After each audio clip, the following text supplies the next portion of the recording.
प्रिय श्रद्धालु भक्तजनों नमस्कार। आज मैं आपको एक ऐसी चमत्कारी नदी की कथा सुनाऊंगा जिसके बारे में जानकर आपका रोम रोम पुलकित हो उठेगा। इस दिव्य नदी के बारे में हमारे धर्मशास्त्रों में वर्णन मिलता है कि इस नदी में पानी नहीं बल्कि दुग्ध की धारा बहा करती थी और इसके किनारे कुटिया बनाकर अनेक तपस्वी ऋषि मुनि साधु संत महात्मा तपस्या किया करते थे और वर्षों तक इसी नदी का अमृतमय दुग्ध भोजन रूप में पान करते थे। आज भी इसके गुण महत्व व रहस्य के जानकार कई साधु संत इसके किनारे तपस्या में लीन देखे जा सकते हैं। प्रिय श्रद्धालु भक्तों, वराह पुराण में वर्णित एक कथा के अनुसार महिषावती नगरी, जो कि वर्तमान में भैंसदेही शहर के नाम से प्रख्यात है, जो बैतूल जिला के मध्य प्रदेश राज्य में स्थित है, यहाँ के राजा गए थे। कहा जाता है राजा गए भगवान शिव के अनन्य भक्त थे और इनके बारे में कहा जाता है कि राजा गए कभी भी भगवान शिव के साक्षात दर्शन व मार्गदर्शन के लिए शिवधाम कैलाश पर्वत अपने स्थूल शरीर से आया जाया करते थे और अपनी सभी समस्याओं का समाधान भी वहां से लाते थे। एक बार 88,000 ऋषियों का दल महिषावती नगरी, जो वर्तमान में भैंसदेही शहर है, में आगमन हुआ। सभी ऋषियों ने पहले ही सुन रखा था कि यहाँ के राजा गए बहुत ही धर्मात्मा, दानी, प्रजापालक और महान शिव भक्त हैं। ऋषियों ने राजा गए की परीक्षा लेने का मन बनाया और सभी ऋषियों ने राजा गए के पास जाकर भोजन करने की इच्छा प्रकट करते हुए कहा, हे राजन, हम आपके यहाँ भोजन करना चाहते हैं, लेकिन भोजन रूप में केवल दुग्ध का ही पान करेंगे। राजा गए ने ऋषियों का आग्रह स्वीकार कर लिया। प्रिय श्रद्धालु भक्तों, इसके बाद राजा गए भगवान शिव के पास कैलाश पर्वत गए और भगवान शिव से सभी ऋषियों वाली बात बताते हुए अपने संकल्प को पूरा करने के लिए सहायता मांगी। भक्तवत्सल भगवान देवाधिदेव महादेव ने अपने प्रिय भक्त राजा गए से कहा, हे वत्स, चिंता मत करो। और भगवान महादेव ने राजा गए को अपने सिर पर विराजमान चंद्रमा की 16वीं पुत्री देवी पूर्णा को देते हुए कहा, हे राजन, यह कन्या तुम्हारी सभी समस्याओं का समाधान करेगी, तुम्हारी सभी मनोकामनाओं की पूर्ति करेगी। तुम इसे अपने साथ लेकर अपनी नगरी महिषावती चले जाओ।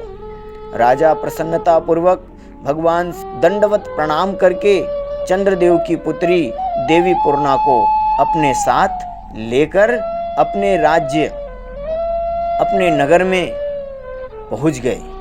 जिस दिन देवी पूर्णा को राजा गए अपने साथ लेकर के आए थे, उस दिन ज्येष्ठ मास की पूर्णिमा तिथि थी। राजा गए पूर्णिमा तिथि के दिन अपने नगर के पास ही स्थित काशी तालाब स्थल पर आ गए।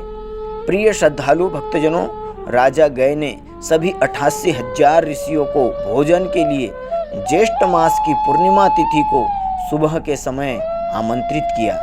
जब सभी ऋषिगण आ गए तो राजा गए ने सभी को पंक्तिबद्ध होकर भोजन के लिए बैठने का निवेदन किया। जब सभी 88,000 ऋषि एक साथ भोजन के लिए बैठ गए तो राजा गए ने देवी पूर्णा से दुग्ध का भोजन परोसने के लिए कहा। जैसे ही देवी पूर्णा दुग्ध परोसने लगी तो उसी समय सभी 88,000 ऋषियों ने एक स्वर में कहा, हे राजन, हम सभी एक साथ इसी कन्या के हाथ एक ही समय पर दुग्ध का पान करेंगे। ऋषियों के द्वारा ऐसा कहने पर राजा गए सोच में पड़ गए और मन ही मन देवी कन्या से निवेदन करने लगे। देवी पूर्णा ने राजा के मन की बात जान ली और 88,000 रूप उसी समय धारण कर लिए और सभी ऋषियों के समक्ष एक एक रूप में प्रस्तुत हो गई और ऋषियों की अंजलि में दुग्ध परोसने लगी, जिसका पान करके सभी ऋषि तृप्त हुए। लेकिन ऋषियों ने छलपूर्वक अपनी अंजलि से दूध नीचे जमीन पर गिराना शुरू कर दिया। ऋषियों के उक्त छल को देखकर देवी पूर्णा अति क्रोधित हो गई और उसी समय वृहद रूप में उसी स्थान से बहने लगी। जब वह बहने लगी तो नदी के तेज बहाव में जो दूध रूप में बह रही थी, उसमें अनेक अहंकारी ऋषियों को भी वह अपने साथ बहाकर ले गई। देवी पूर्णा के विकराल रूप को देखकर कुछ ऋषियों ने उन्हें पकड़ने का प्रयास भी किया, लेकिन देवी पूर्णा उनके हाथ में न आकर पूर्व दिशा से नीचे धरती में अदृश्य हो गई। बाद में देवी पूर्णा ने राजा गय को दर्शन देकर कहा, हे राजन, मैं हमेशा के लिए यहीं से सूक्ष्म रूप में बहती रहूंगी। मेरा आशीर्वाद है, तुम्हारी सभी इच्छाएं पूरी होते रहेगी। और इतना कहकर देवी पूर्णा अंतर्ध्यान हो गई। प्रिय श्रद्धालु भक्तों, आज भी माँ पूर्णा नदी के उद्गम स्थल काशी तालाब पर हर साल ज्येष्ठ मास की पूर्णिमा तिथि को भव्य मेले का आयोजन होने के साथ साथ दूर दूर से श्रद्धालु भक्त आकर माता के प्राकट्य दिवस को मनाते हैं, विशेष पूजा अर्चना भी करते हैं। प्रिय श्रद्धालु भक्तजनों, कहा जाता है कि तब से देवी पूर्णा के उद्गम स्थल काशी तालाब के किनारे अनेक ऋषि मुनि साधु संत साधना करने लगे और आज भी नदी के ऊपरी तो जल बहते हुए दिखाई देता है, पर नदी की गहराई में दुग्ध की धार बहते रहती है, जिसके कुछ ही सिद्ध साधु महात्माओं और श्रद्धालु भक्तों को दर्शन भी होते हैं। इसलिए इसके उद्गम स्थल काशी तालाब पर अनेक साधु संत महात्मा आज भी तपस्या करते हुए दिखाई देते हैं।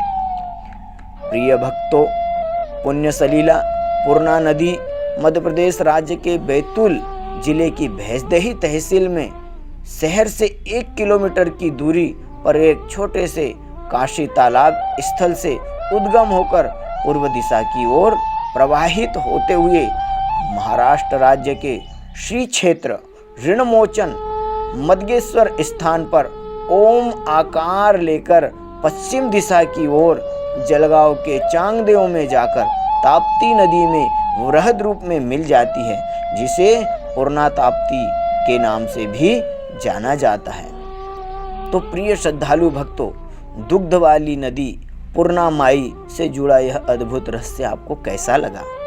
हमें वीडियो के कमेंट बॉक्स में ज़रूर बताएं। धन्यवाद। अगर आप हमारे चैनल पर नए हैं और ऐसी दुर्लभ जानकारी वाले वीडियो देखना पसंद करते हैं तो हमारे वीडियो चैनल को ज़रूर सब्सक्राइब करें, ज़्यादा से ज़्यादा शेयर करें और माँ पूर्णा की विशेष कृपा के अधिकारी बने। साथ ही पास में बेल आइकन को जरूर दबाएं। धन्यवाद, धन्यवाद, धन्यवाद।